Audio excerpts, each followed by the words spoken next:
Mayor de Blasio is giving an update on the coronavirus pandemic in New York City. Let's go to it now. Has been told this morning to stop giving J&J shots. Our vaccine command center is now coordinating new appointments for everyone who was scheduled for today and the coming days for Johnson & Johnson. So everyone who was scheduled to come to one of our centers will get a new appointment, obviously with a Moderna or Pfizer vaccine for the foreseeable future.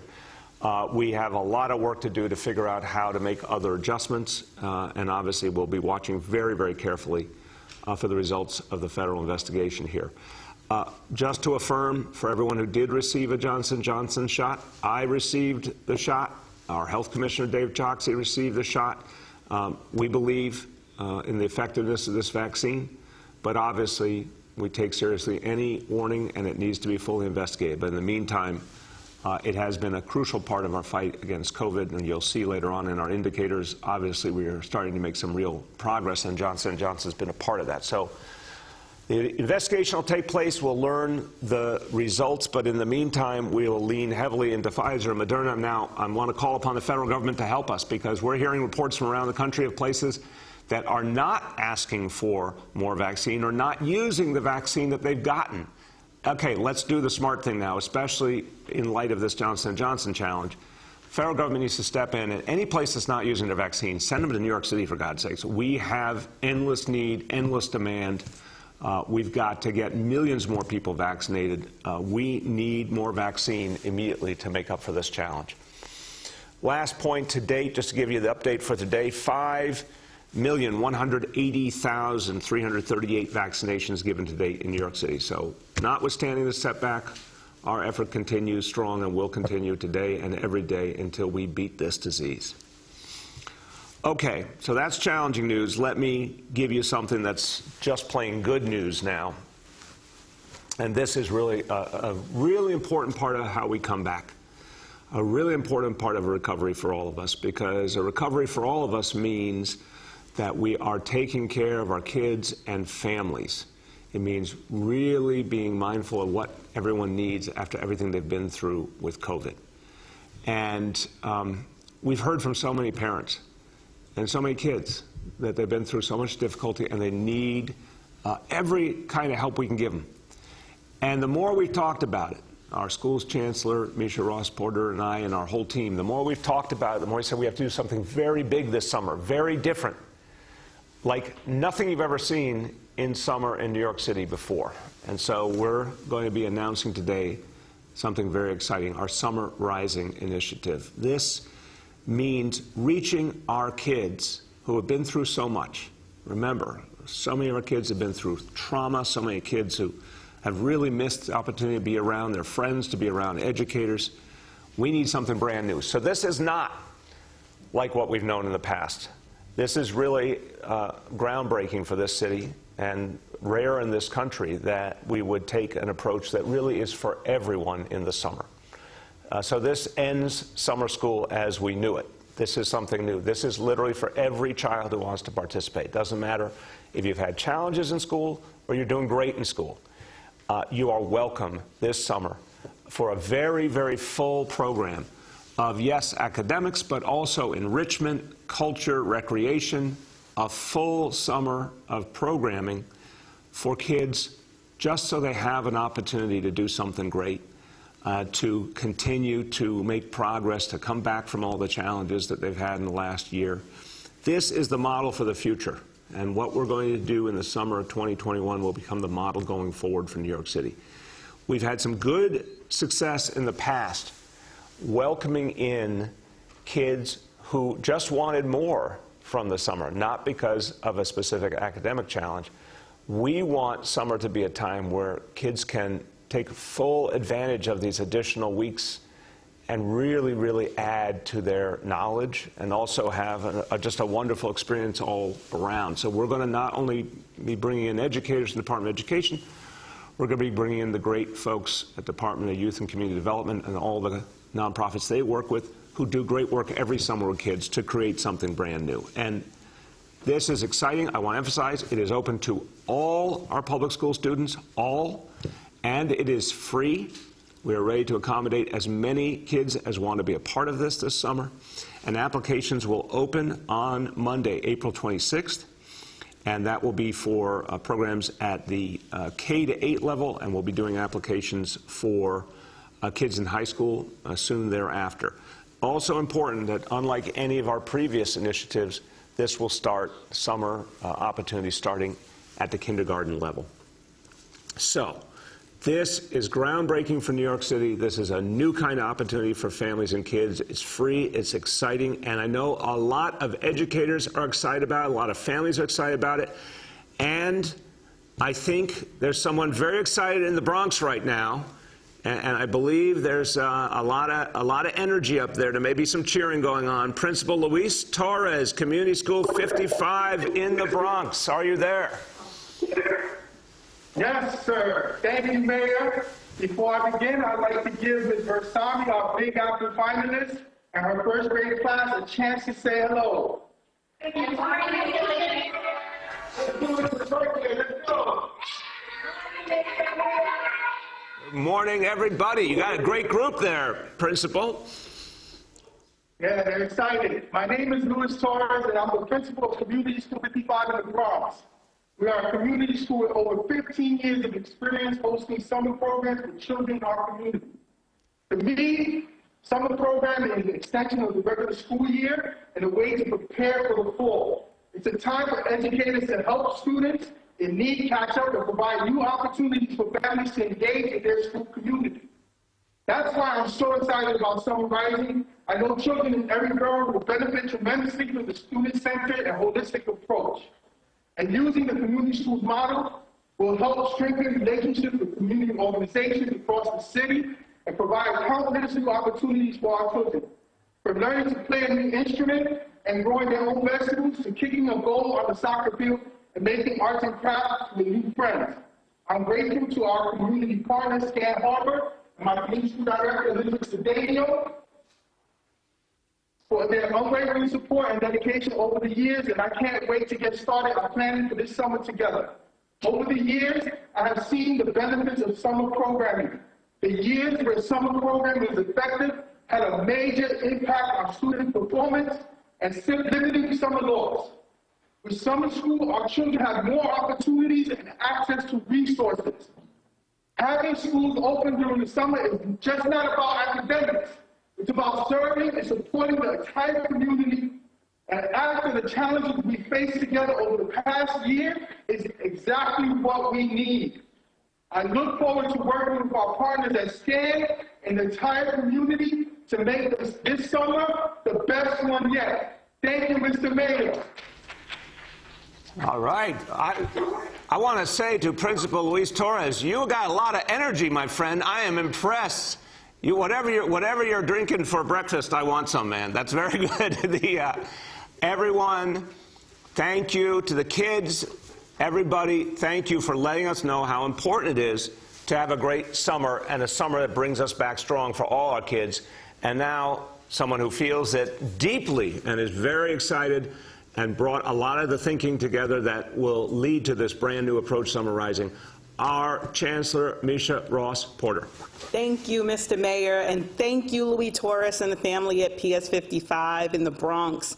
Mr. Mayor, you have to get there because that energy comes from the smoothies that they're making from the fresh vegetables and fruits they're growing at the top of that building, so you got to get over there. I need a smoothie right now. You do. Louis and I go way back, and he's built an amazing relationship with SCAN, a community-based organization in the Bronx, and I can't wait to see what exciting programming they have to offer for this year. And before I begin, I'd like to give an enormous thank you to Commissioner Chung and our partners at DYCD, our principals and staff, and our community-based organization partners for making this possible. A special thanks to all the CBOs who have been involved in helping us to reimagine what summer can be, including United Way, Children's Aid, Expand Ed Schools, and the Coalition for Community Schools for Excellence. This year is so important to really build partnerships to bring our schools back and to make Summer Rising an experience like no other. As the mayor said, we're thinking bigger and bolder this summer. More school buildings open, more enrichment, and more outdoor fun, expanding upon summer programming that we've offered in the past. And for the first time ever, we'll be serving students from kindergarten to 12th grade. With Summer Rising, we'll be able to provide students across the city with a holistic summer experience. This will include academic support, social emotional learning, and exciting enrichment opportunities. And it couldn't come at a better time. After a year of heroic work on the part of our families and schools, we are embarking on an unprecedented reimagining of what summer needs to be for our children and our school communities. After such a uniquely challenging year, I'm so excited to give our students something to look forward to. Summer Rising is an opportunity for them to learn, grow, play, and explore the city around them, from field trips to Central Park to dance classes across the city. It also gives our schools a chance to develop a unique program tailored to the needs and interests of their students and families. Communities know best what they want and need. Our schools will come together and partner with community-based organizations and families to design summer experiences that really center their children's needs for this summer.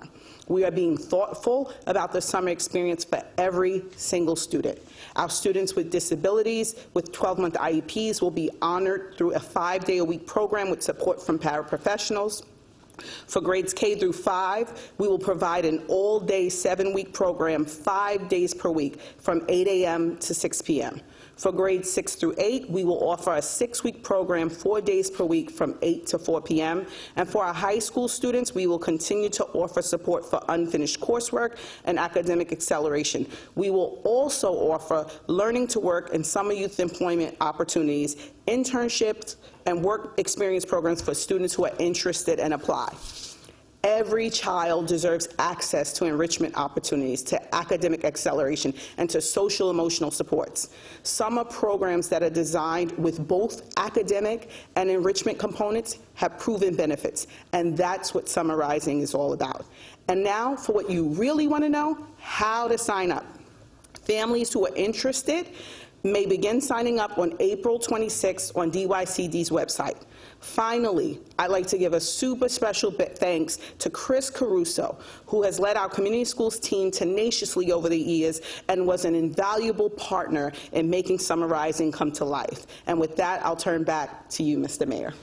Thank you very, very much, Chancellor. I also want to do a shout out. Thank you, Chris Caruso. You played such a crucial role in creating Summer Rising, but also in the incredible success over years now of our community school initiative. And Chris is moving on to other pastures. I don't know if they're greener, but they're other. But he's served this city so well. So really, thank you. This is a crowning achievement. And I want you to hear from someone who really knows his stuff and will tell you why this matters so much that we're doing Summer Rising. He was a public school teacher himself. And I really appreciate that he brings that experience to everything he does. And as chair now of the Education Committee in the City Council, he's also been a very tenacious advocate for real school funding for this city and for the kids of this city. And he fought long and hard for what was finally achieved in Albany.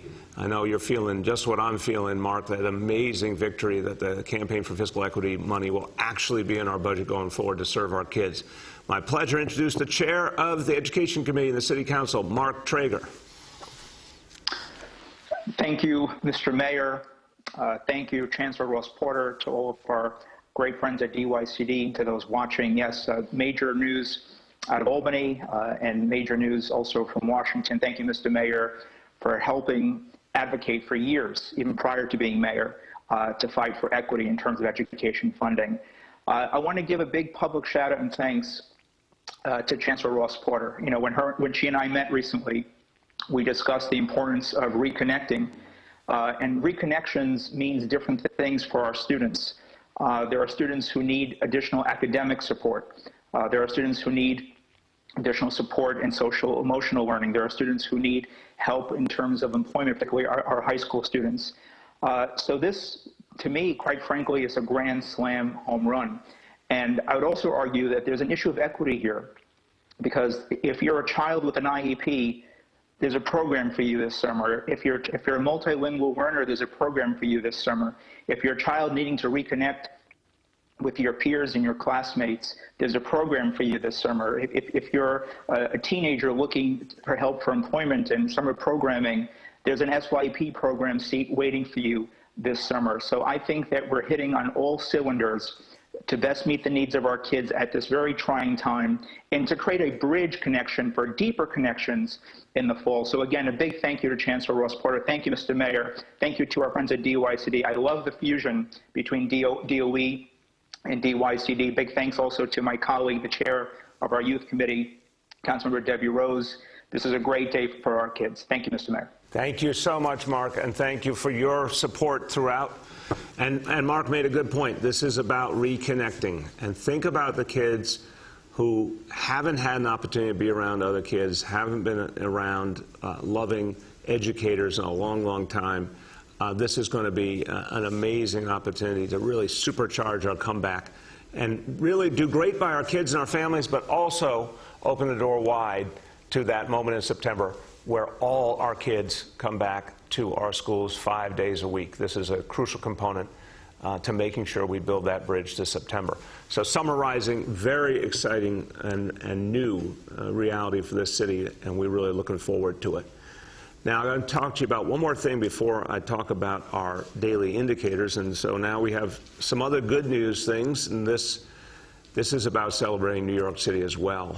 This week is our 17th annual Immigrant Heritage Week. And this is so important to really celebrate who we are. I think everybody out there has their own story. We always remember, you know, a lot of people came here of their free will, and some people were brought to New York City against their will. But for so many of us, the immigrant story is one of seeking something, a dream. I know it was true for my grandparents who came from small towns in southern Italy. I've been to those towns. They're about as far away as you could possibly imagine. And I always wonder, how did they have the kind of the hope, the energy, the faith to come thousands and thousands of miles away across the ocean and start a new life? Well, that's been the immigrant experience in so many different forms, and we celebrate it, and it's so much of what's made New York City great. So this city has been through so much, and even though there are those out there who try to attack and belittle immigrants, if they look at the success of New York City, they would realize they should honor immigrants and immigration, because this is what's been so crucial to the strength we've shown in this pandemic and so many other times before. So our Office of Immigrant Affairs will be doing a week-long series of celebrations and virtual events sharing stories of the immigrant experience, and we launched yesterday a great special effort, commissioned illustration, Immigrants Are Essential, by the Brooklyn-based illustrator Jason Raish, who comes originally from South Korea, expressing what it means, this crucial part of the New York experience and our identity. So a week to celebrate and a week to reflect on all we are. Okay, everyone, let's do our indicators. And indicators today also, again, long battle ahead against COVID, but some good news in these indicators today for sure. Number one, daily number of people admitted to New York City hospitals for suspected COVID-19. Today's report, 142 patients. You can see on that chart there, that's one of the lowest we've seen in quite a while. Confirmed positivity, 57.14%. Hospitalization rate, 3.06 per 100,000. So we're seeing some real movement there. Number two, new reported cases on a 7-day average. Today's report, 2,875 cases. Also movement there. And number three, percentage of people testing positive citywide for COVID. Today's report on a 7-day rolling average, 5.28%. So you'll see all of those charts moving in the right direction. More to do. And we got to keep at vaccination no matter how many curveballs are thrown at us, but definitely some hopeful signs in those numbers. I'm going to say a few words in Spanish, and I want to focus on Summer Rising, our new open invitation to all students to join us this summer. Los niños de la ciudad de Nueva York merecen las mejores oportunidades posibles. Hoy anunciamos Summer Rising, un nuevo programa de verano gratuito para alumnos de todas las edades. es un programa integral que pone a los estudiantes en primer lugar.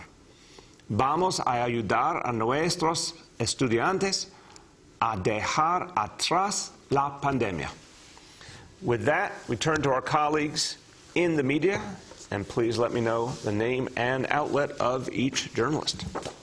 We'll now begin our Q&A. As a reminder, we're joined today by Chancellor Porter, by Principal Luis Torres, by DYCD Commissioner Bill Chong, by DYCD Deputy Commissioner Susan Haskell, by Dr. Choksi, and by Senior Advisor Dr. Jay Varma. The first question today goes to Andrew Siff from WNBC. Andrew? Good morning. Can you hear me? There you go. How you doing, man? Okay. I'm doing well. Thanks for asking. On the Johnson & Johnson issue, what is the immediate impact for homebound seniors and other aspects of the city vaccination effort that are currently relying on Johnson & Johnson? What do you do with people who had Johnson & Johnson appointments today, tomorrow, the rest of this week? Yeah, Andrew, as I said in the opening, and we're obviously moving immediately on this new information. We will not be using Johnson & Johnson vaccine until it's cleared by the federal government. So it means that all appointments that would have been for a Johnson & Johnson vaccine have been postponed. They're being rescheduled wherever possible to a situation where we use Moderna or Pfizer. The homebound initiative depended on Johnson & Johnson vaccine, so that will have to be suspended for now. We want to get back to that as quickly as possible, but we need, obviously, answers from the federal government. Go ahead, Andrew. Could get your medical team to weigh in on this question as well as yourself. I'm wondering whether you've considered that the decision by the FDA to pause Johnson & Johnson might do more harm than good, in the sense that, first of all, if you consider the 6 cases out of nearly 7 million doses administered, and second of all, that it might remind people of advice they were given that turned out not to be true. For example, you yourself in the early days of COVID said, you can't even get it unless you're standing near someone who has symptoms, and we learned that wasn't true. You could get it from asymptomatic. People were told this time around, well, the vaccines are safe. Might this make them think, well, this is just what I feared, the vaccines aren't safe? I'll start and I'll turn to my colleagues. Andrew, we from the very beginning with COVID, we've been honest about the fact that we don't know everything, and we always tried to give, I did and all our health team, the best information we had at that moment. But you can't say in the midst of a crisis, oh, we're not 100% sure about everything, so we're going to say nothing. You have to do your best to tell people what the truth is as we understand it. And generally that did help us all to get through this crisis, finding what we could find and acting on it. But we continue to learn on COVID, there's no question. As a layman, I would say to the first part of your question, yeah, obviously, a huge number of Americans have gotten vaccinated with almost no negative impact. I think the vaccines have proven themselves overwhelmingly. I hope people don't get discouraged because of this. I do appreciate that out of an abundance of caution, there's going to be an investigation. But I don't want us to lose the forest for the trees. A vaccination has been crucial in protecting people against a clear and present danger of COVID. So it doesn't change my view of vaccination one bit. I hope it won't change other people's view. We need vaccinations to overcome this crisis. But when we see a problem, it does make sense to look into that problem and just make sure we are finding every fact we can. I'll turn to Dr. Varma and Dr. Choksi. Great. Thank you very much, Andrew, for the question. And what you say is exactly what the challenge is. Anytime you have a system that's designed to detect alarms and then respond to them, runs a danger that some people will perceive that as meaning the action that you're going to take is risky. Other people, and the message that I hope people receive is, this is a sign that our system is working. If a smoke alarm goes off and you immediately have a fire engine come to your doorstep and there's alarms blazing, some people might get scared about that.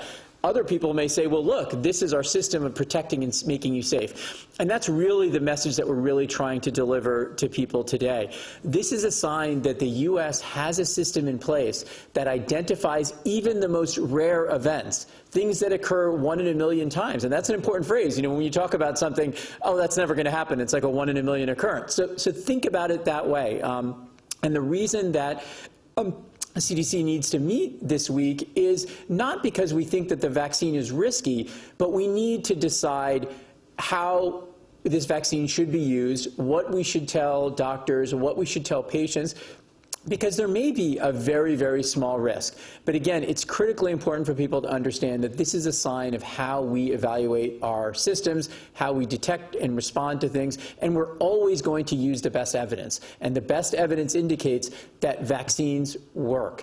And this vaccine is going to almost certainly going to continue to be part of our armamentarium, but we do want to take that pause, look at the data, and try to figure out the best ways to use it. Yeah, and as I turn to Dr. Choksi, Andrew, emphasizing that I got the J&J shot right here. In fact, Dr. Choksi got the J&J shot. I mean, we obviously had faith in it, and you know, for our own selves, our own families. And I think that that faith has been proven warranted to date. But again, I agree with Jay. Anytime you see something new, you have to look into it. Dr. Choksi. Thank you, Mr. Mayor. I just want to add 3 points briefly. First, as you said, continuing our COVID vaccination efforts remains an urgent priority for us to protect New Yorkers, and that's why we are proceeding with administering the Pfizer and Moderna vaccines to help us beat back the pandemic as we assess the Johnson & Johnson vaccine during this pause. And second, you know, while these events are extremely rare based on what we know now, the federal government has recommended that we take this step, and so the city is also proceeding out of an abundance of caution to pause the administration as we've described. This is deliberately being termed as a pause because it's a chance for us to step back and assess, give our partners, the CDC and the FDA, a chance to investigate the cases and understand their relationship to the vaccine and whether or not that relationship exists, so that we have full information going forward. And that leads to the third point, which is what Dr. Varma mentioned.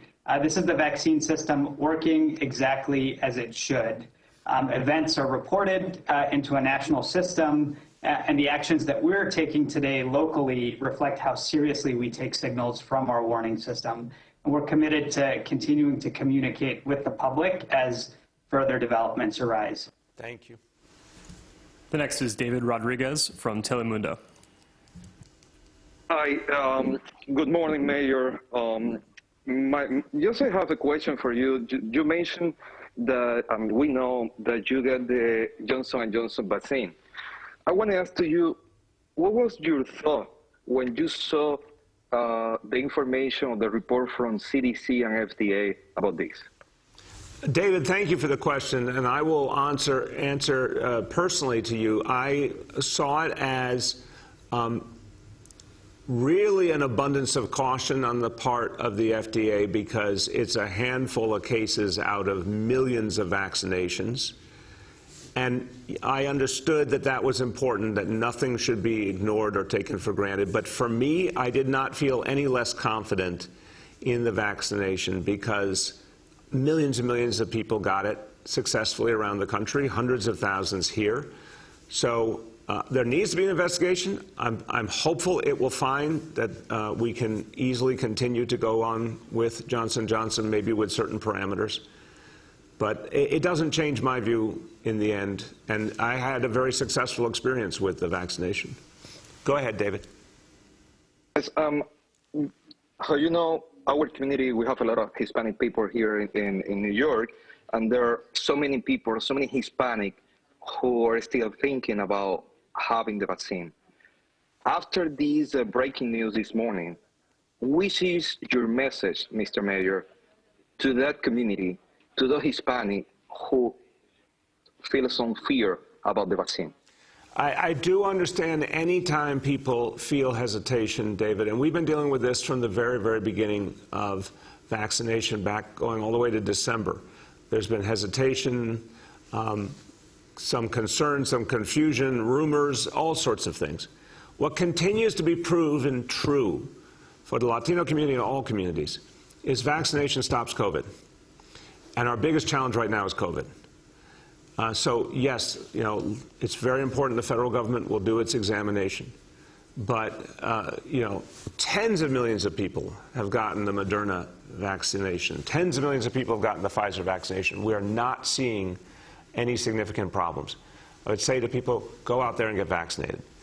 This is the time to do it. The biggest danger to all of us is COVID. The biggest danger to your family is COVID. The thing to do is to get vaccinated. This does not change that basic truth.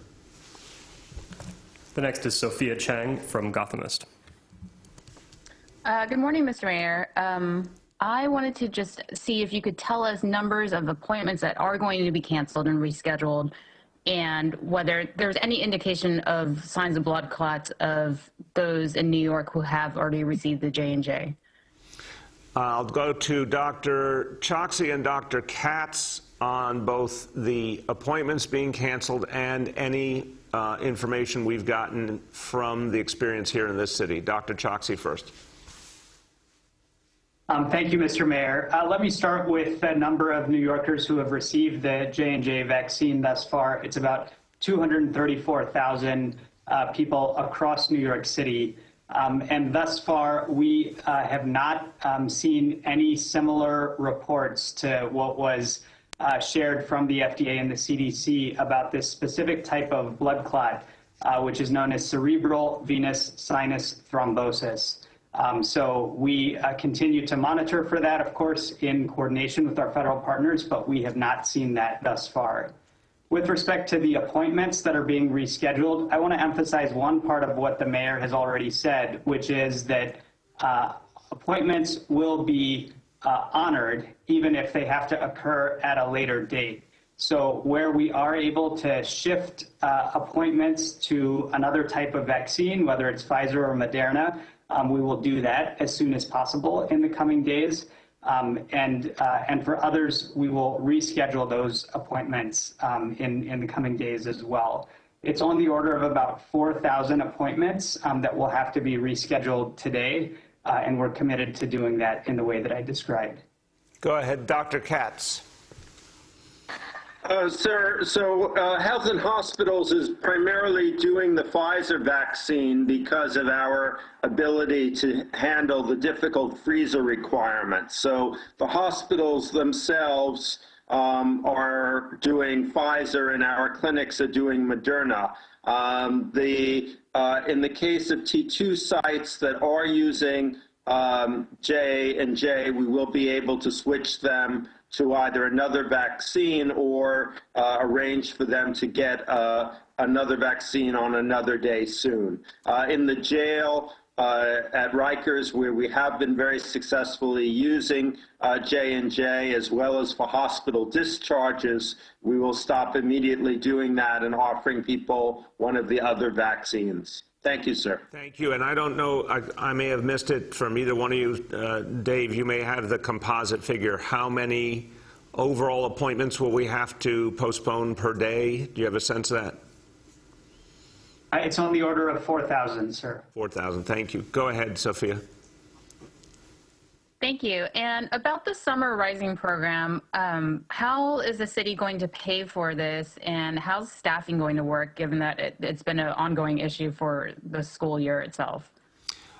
First of all, Sophia, we, thank God, as we talked about before, we now have a whole different reality with education funding, thanks to the actions of the state legislature. And I'm going to thank Andrea Stewart-Cousins and Carl Hastie as many times as I possibly can, because fulfilling the commitment of the Campaign for Fiscal Equity, 15 years or more later, it's finally being done, changes everything for us. So this is why we're announcing Summer Rising is not just for this summer. This is the vision going forward. This will be a part of summers in New York City for years and years to come. So we have the resources now.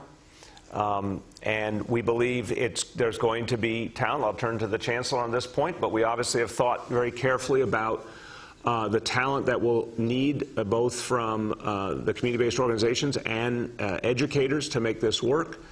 And we feel very confident that there's plenty of talented folks who want to be a part of this.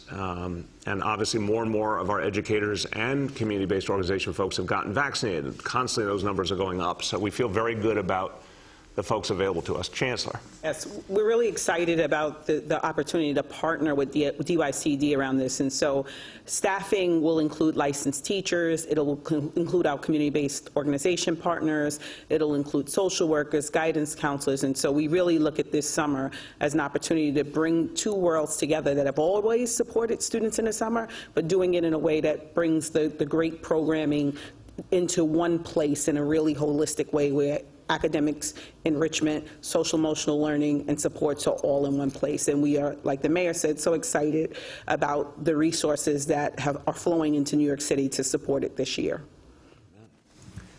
The next is Bob Hennelly from the Chief Leader.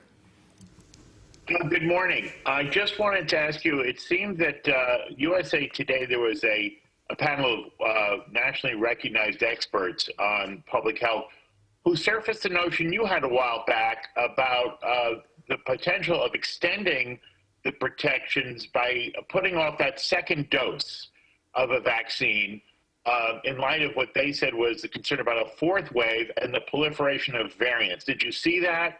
And could you make that case? I would imagine in light of Johnson & Johnson, that case is even stronger. Yeah, I appreciate the question, Bob. This is something actually I spoke with our healthcare leadership about this weekend before we knew this, because we obviously knew we had had a slowdown in the Johnson & Johnson supply because of the situation at the factory in Baltimore. So we were starting to ask ourselves, does this change strategy? Based on that conversation, the answer was no, not at that point, because there's obviously great advantages to keeping the current scheduling approach.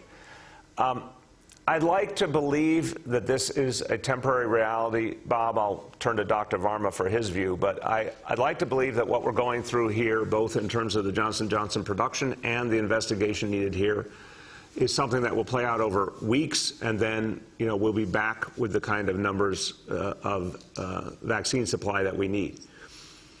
If that weren't true, I think it would be important to keep asking the question, do we want to change the strategy around the timing of the second doses? But my hope is that won't be necessary yet. Dr. Varma. Yeah, thank you for this question. This has been a source of intense discussion and debate throughout the scientific community, not just here in the U.S., but internationally. And we've been closely monitoring all the evidence for and against it. I'll tell you sort of my decision-making about this topic, because I do think it's important for people to understand how we look at it. When there have been clear scientific studies showing the benefit of a regimen, in this case the two-dose regimen, we really have to be careful about changing that, because that is really the strongest evidence, is when you do a very high-quality clinical trial, in this case multiple clinical trials, showing that two doses is effective. And we have seen some real-world evidence from the UK, from Israel, that a single dose is effective. But we have also seen at the same time studies with the emergence of variants showing that a single dose is less effective in the presence of a high proportion of variants. And that is the situation that we have in New York City right now, where the vast majority of cases right now are caused by new strains.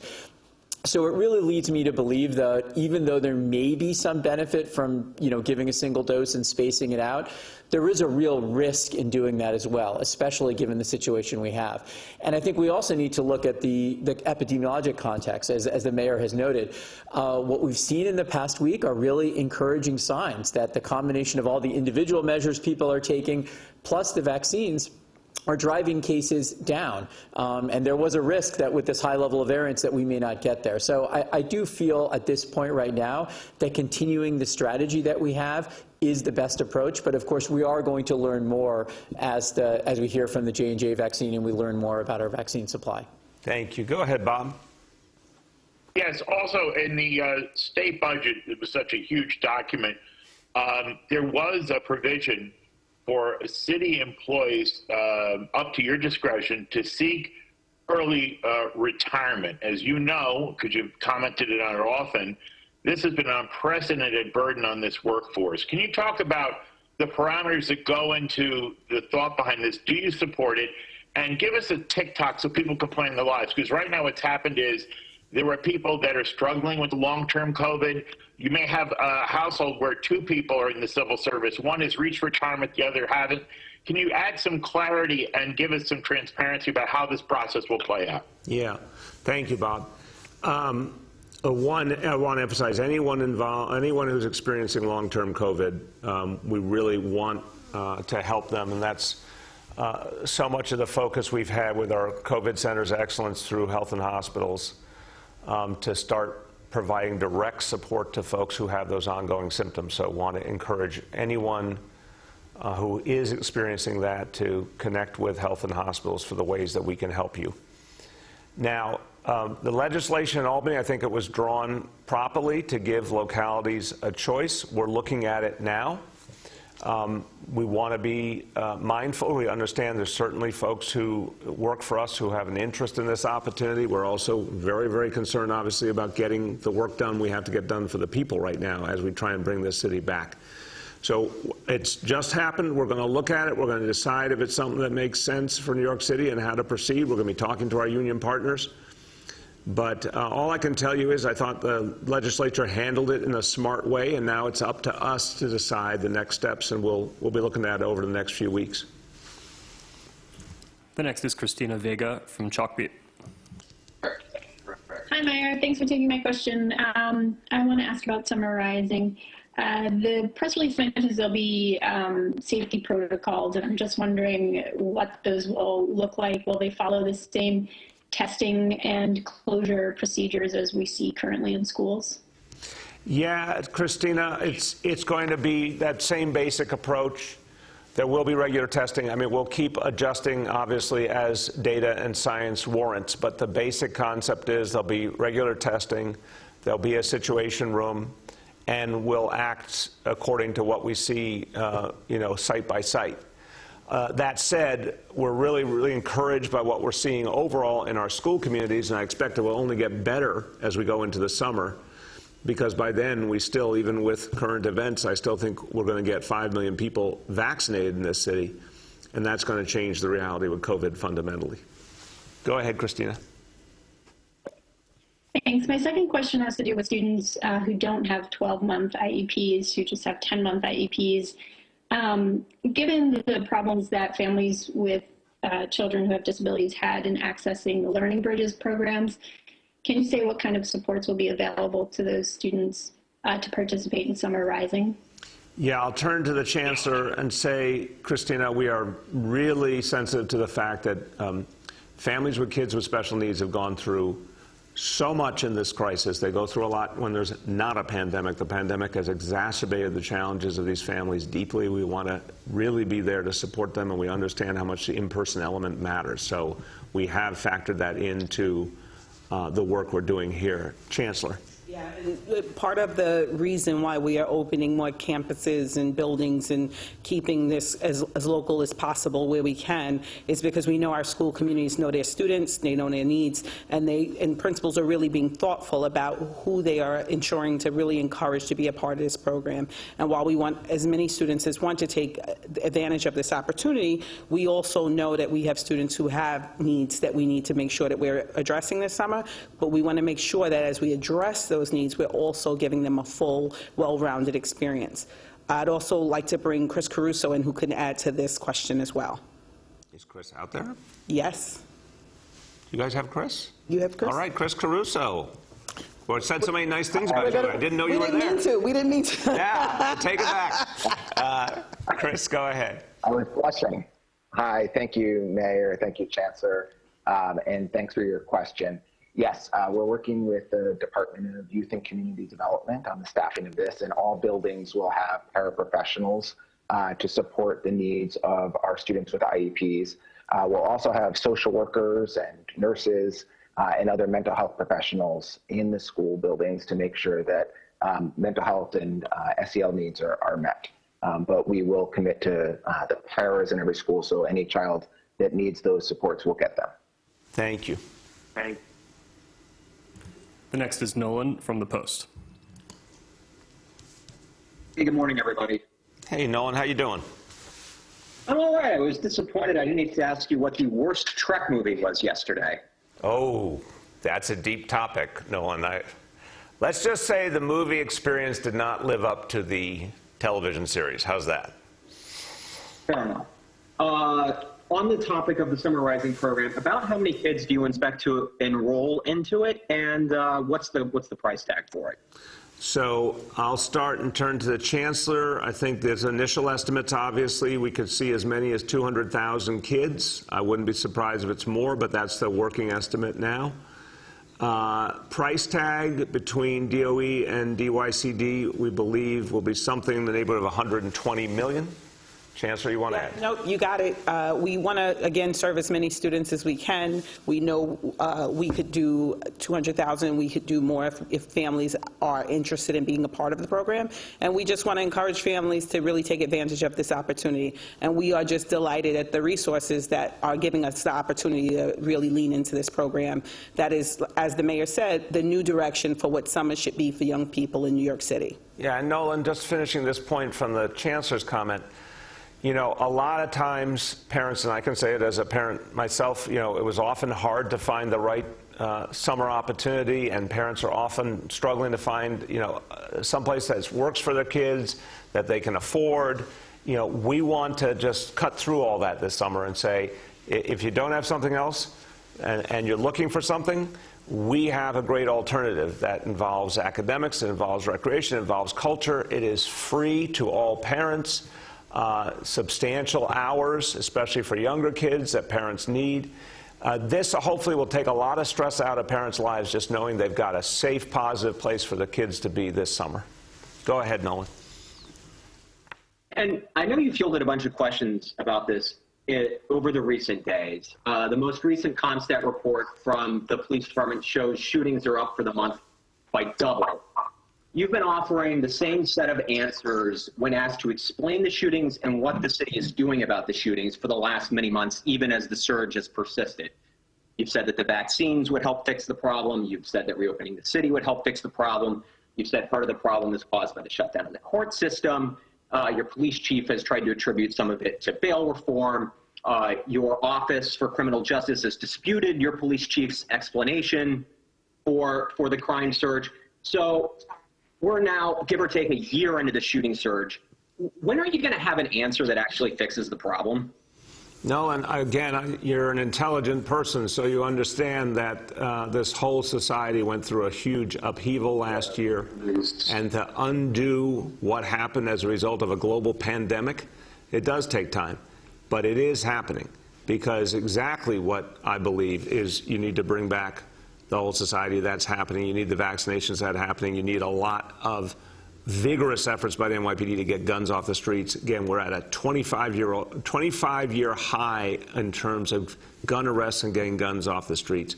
We do need the court system to function. I mean, it's not a throwaway to say, by the way, we don't have a court system function. We don't have a criminal justice system function, and that's hurting and hindering all our other efforts. So the answer is, I believe, the truth. But let's start to move all of these pieces more deeply, and you will see a turnaround. And obviously, the statistics are amplified by the fact that everything was shut down. The whole world was shut down a year ago, and that, I think, is showing in the statistics in a way that creates some artificiality. But what's not artificial at all is that people are suffering. We don't want it to happen. We are going to turn the tide, but we're going to need all those pieces to come together to do it. We have time for two more for today. The next is Ariama from Kings County Politics. Hello. Hello. Hey, Ariama, how you doing? I'm good. How y'all doing? So I got to hear you this morning on Hot 97. You were talking to Ebro about Dante Wright. So I just wanted to pivot a little bit and ask some follow-up questions about that. Go ahead. So very specifically, I appreciate the support. You were tweeting about Dante Wright's situation, how it deserved a full investigation in the case of that officer, and it was wrong, right? But I feel like we're talking the talk as a city and not walking the walk, because last week the Bronx DA decided not to prosecute any of the officers in the shooting of Antonio Williams and Officer Brian Lokeen. So I feel like it's very similar situations in which it was quote unquote mistaken or friendly fire, and 2 people died in this situation instead of 1, and nobody's being prosecuted. So my question is, can you just explain to me how the situations are different and why wouldn't the Bronx DA prosecute anyone?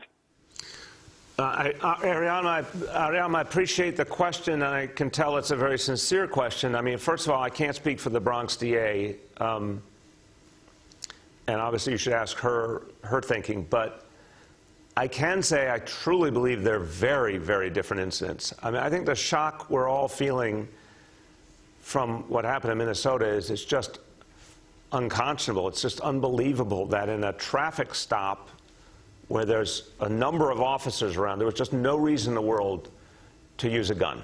And it's just unbelievable that happened. And again, the notion that the officers said they thought they had their taser in their hand, you know, I said this morning, anyone who doesn't know the difference between a taser and a gun should not be a police officer to begin with. So I think what happened in Minnesota is horrifying, and it's just this horrible, like, when is this country going to stop killing black people? Like, what is going on here? It is not acceptable. It has to end. And this was one of the most troubling incidents because there was just no reason for it whatsoever. The situation in the Bronx was a horrible tragedy where a civilian and a police officer ended up dead, but it was in the middle of night, in the middle of a conflict. It was a very complex situation and a very different one in my view. Go ahead, Ariama. Okay. My follow-up question for that is, because you were also talking a little bit about police initiatives and diversity hiring, as we have been for the past week. How do you address people who feel like diversity hiring, yes, it's important, but it's moving too slowly to impact the police now? What would you say to them? I understand that concern. I mean, if you look at just the truth of the NYPD, it is a majority people of color police department. But we have to do more. And a particular challenge is recruiting more African Americans into the NYPD. One of the things we did in the police reform was create some very targeted efforts, working with community-based organizations and working with the city council to start a new type of recruitment, grassroots recruitment, not just from the NYPD, but from grassroots organizations, to move people in their own neighborhoods to join, because it is absolutely necessary for the changes that have to be made. It's also important to change the composition of leadership in a variety of ways and bring in more and more voices from all communities. That's why we instituted a rule around the interviewing process for precinct commanders and more senior positions, so that now there'll be a guarantee there will be people of color interviewed in every instance. I think the effort to ensure community input in the selection of precinct commanders will help and also give more faith in communities. I think all of these things are needed. I think those efforts can have a very real and fast impact. I really do. I think what we're finding with policing is you have to stay at reform all the time. But if you do, it adds up. Just the fact that we teach de-escalation in this city has had a huge impact over the last 6 or 7 years. And it needs to deepen and continue, but that's one example right there. A lot has been different because we teach officers differently, and that proves that you can make an impact in real time. Last question for today goes to Yoav from the city. Hi, Mr. Mayor. I wanted to ask you about accessing disciplinary outcomes from the NYPD. If I ask them, what discipline did an officer receive for a particular incident, the current protocol is they require that I submit a FOIL to get that information.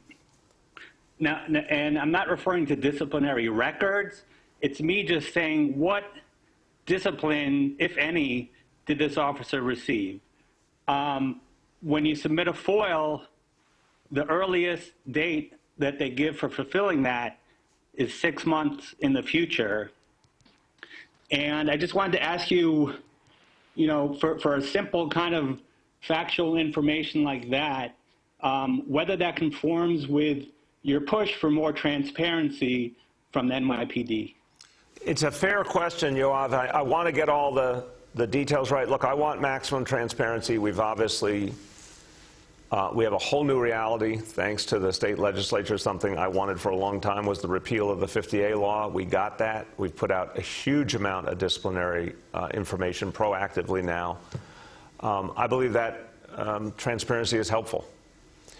I want to understand what's happening with the specific types of requests you're talking about, so let me find out more about that and respond. But there's no question directionally, more transparency is helping build more trust between police and community. Go ahead, Yoav. Thank you. I'd appreciate, I guess, hearing back from your team on whether that's going to change. The related issue is last summer, the New York Times published 60-plus videos of officers using alleged excessive force against protesters. And at the time, you said that the public will get an update video by video of what happened and literally a list of the disposition of every single incident that was highlighted in that article. I know the lawsuit over 50A has delayed the provision of that, but what's the status of that? Same thing. I asked the NYPD for it and was told to foil, but obviously I don't have the names of the officers in each case, so that's impossible. When can we expect more info on that? Everything you said made sense to me, Yoav. Your history is right that I want that very clear public accounting of what happened in each case out there. And yes, the lawsuit held us up for a long time. I need to see if there's anything still legally in the way. If not, I think it would just be very instructive to put out case by case what happened. I just think it's good to say, here's why things happen the way they do. Because allegation is allegation, but then when there's investigation, it determines what happens next. And it's good to show people the results so they understand. So let me find out, if legally we're cleared now to get that out, and if so, I would certainly like to see that happen right away, and our team will follow up with you.